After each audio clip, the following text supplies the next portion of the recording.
Most people view traditional farms and solar farms as two separate things. TrackerSled will change that. With site-built SunFarmor modules, farmers will produce their own electricity, fuel, and nitrogen fertilizer at a fixed price for 30 years, carbon-free.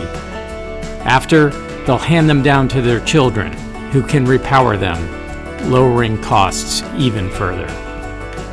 By owning a means of production, cropland, farmers secure the right to free feedstocks of sun, rain, and natural nutrients.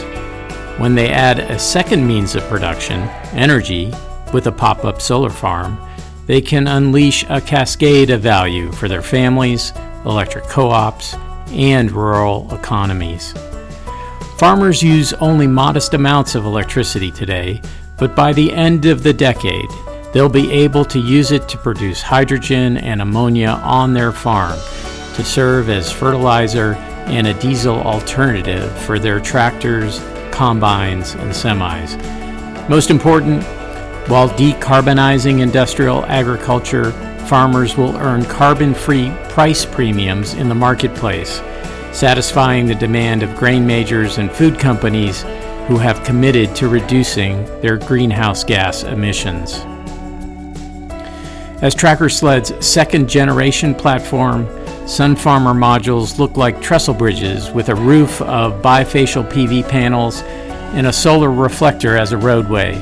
Like its predecessor, the SunFarmor module obviates surveys, pile driving, specialized engineering, and lengthy interconnection queues to simplify solar development.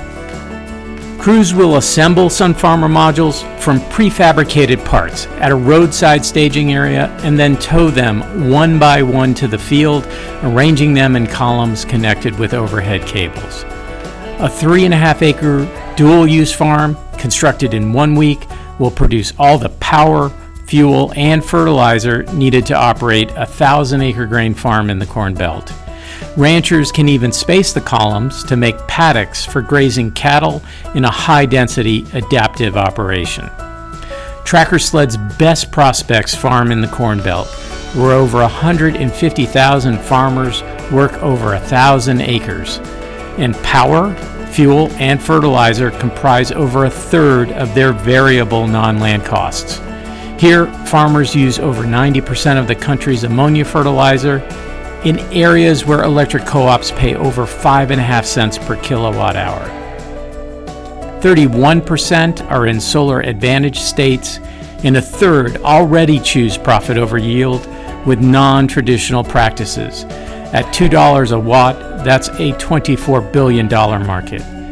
We've designed TrackerSled's ecosystem where clean energy subsidies will jumpstart adoption, and the market will drive demand to sustain it, to flip the switch on carbon in agriculture, to benefit people, the planet, and profit.